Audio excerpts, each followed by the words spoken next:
আজকের recipe Ramzan special ছোলা ভুনা। এই ছোলা ভুনাটা আমরা রমজান মাসে প্রায় প্রত্যেকেই বানিয়ে থাকি, আর খেতেও বেশ ভালো লাগে। মুড়ি দিয়ে বা যে কোনো তেলে ভাজার সঙ্গে খেতে খুব বেশি ভালো লাগে। তো আজকে আমি তোমাদেরকে ছোলা ভুনাটা ঠিক আমি যেভাবে বানাই সেইভাবে তোমাদেরকে বানিয়ে দেখাবো। তো চলে যাব রেসিপির দিকে।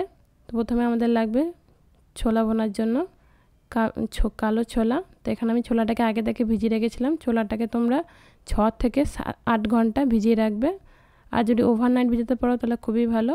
এবার ছোলাটাকে জল ঝরিয়ে প্রেসার কুকারে দিয়ে দিয়েছি, আর দিয়ে দিয়েছি একটা মিডিয়াম সাইজের আলু, আর দিয়ে দিলাম স্বাদ মতো নুন। এরপর দিয়ে দেবো আমি পরিমাণ মতো জল। জলটা এমনভাবে দেবে যেমন ছোলা আর আলুটা ভালোভাবে যেন ডুবে যায়। এবার ঢাকনা বন্ধ করে এটাকে আমি সেদ্ধ করে নেব। রমজান মাসে সব থেকে বেশি ছোলা ভুনাটাই বেশি ভালো লাগে খেতে। আমি মোট 4টা সিটি দিয়ে ছোলাটাকে সিদ্ধ করে নেব।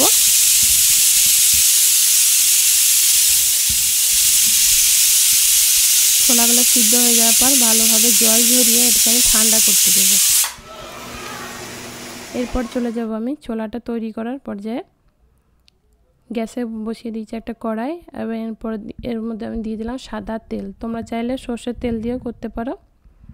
তেলটা হালকা গরম হয়ে গেলে এর মধ্যে গোটা মশলার মধ্যে প্রথমে দিয়ে দিলাম একটা তেজপাতা আর 2টো শুকনো লঙ্কা। এটাকে আমি ভাজবো না, তেলের উপরে জাস্ট একটু নেড়ে নেব। শুকনো লঙ্কা দিলে ছোলার স্বাদটা কিন্তু খুব ভালো আসে, এটা খুব সুন্দর গ্রানটা ছোলার মধ্যে চলে আসে। এরপর আমি আদা রসুন থেতো এখানে ব্যবহার করলাম। অনেকে আদা রসুন বাটা ব্যবহার করে এই রেসিপিতে, তা আমার মনে হয় আদা রসুন থেতো দিলে বেশি ভালো লাগে, এতে ছোলার স্বাদটাও অনেক বেশি গুণ বেড়ে যায়। এবার আদা রসুন থেতোটাকে ভালো করে তেলের মধ্যে নেড়ে নিয়েছি, যেন কাঁচা ভাবটা চলে যায় এরকমভাবে নেড়ে নিতে হবে। এরপর দিয়ে দিচ্ছি একটা বড় সাইজের পেঁয়াজটাকে আমি স্লাইস করে কেটে নিয়েছি, এবং পেঁয়াজটাকে হালকা বাদামি করে আমি একটু ভেজে নেব।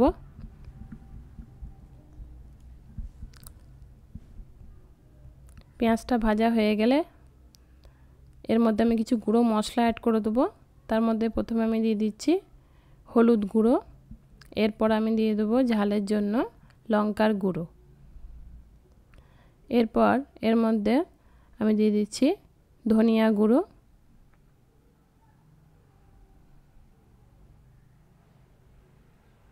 এরপর আমি এর মধ্যে দিয়ে দেবো জিরের গুঁড়ো। সব মশলাগুলো দেওয়ার পরে ভালো করে খুন্তি দিয়ে নেড়ে নেব।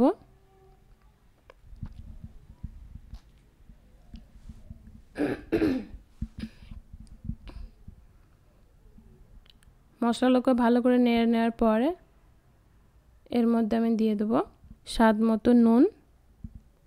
ছোলা সেদ্ধ করার সময় আমি নুন ব্যবহার করেছি, সেই জন্য এইখানে নুনটাকে তোমাদেরকে একটু দেখে দিতে হবে।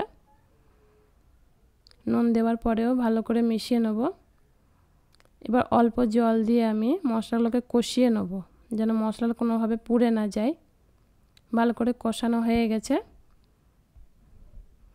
এরপর আমি ছোলাটাকে অ্যাড করে দেবো। দেখে বুঝতেই পারছো ছোলাটা খুব ভালোভাবে সেদ্ধ হয়ে গেছে। হাত দিয়ে তোমাদেরকে দেখিয়ে দিচ্ছি, যখন দেখবে ছোলাটা ঠিক এরকমভাবে ভেঙে আসছে, ঠিক এরকমভাবেই তোমাদেরকে ছোলাটাকে সেদ্ধ করতে হবে। এবার ছোলাটাকে আমি অ্যাড করে দিলাম,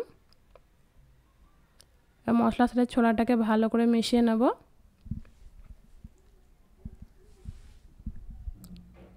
ভালো করে মেশানোর পর সেদ্ধ আলুগুলোকে একটু ছোলার সঙ্গে চেপে চেপে মাখিয়ে নেবে। এরকমভাবে আলুগুলোকে মানে ম্যাশ করে দিলে ছোলাটা দেখতেও ভালো লাগে আর খেতেও খুব ভালো হয়। ছোলা ভুনা একটু মাখো মাখো হয়। এরপর আমি 2টো কাঁচা লঙ্কাকে চিড়ে দিয়ে দিচ্ছি, এতে টেস্টটা খুব ভালো আসে। কাঁচা লঙ্কা দেওয়ার পরও ভালো করে মিশিয়ে নেব। সবশেষে আমি সামান্য গরম মশলা দিয়ে এটাকে ভালো করে নেড়ে দিয়ে এরপর তোমাদেরকে পরিবেশন করে দেখাচ্ছি। দেখতে পাচ্ছ ছোলা ভুনা তৈরি হয়ে গেছে।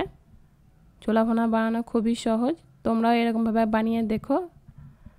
তোমাদের ভিডিওটা ভালো লাগলে অবশ্যই প্রতিবারের মতো কমেন্ট করে জানাতে ভুলবে না। উপর থেকে একটু ধনেপাতা দিয়ে সার্ভ করে দেখালাম তোমাদেরকে। কেমন লেগেছে রেসিপিটা অবশ্যই আমাকে জানিও। ভালো লাগলে অবশ্যই লাইক, কমেন্ট ও শেয়ার করতে ভুলো না। তো তোমাদের সঙ্গে আবারও দেখা হবে একটা নতুন রেসিপিতে।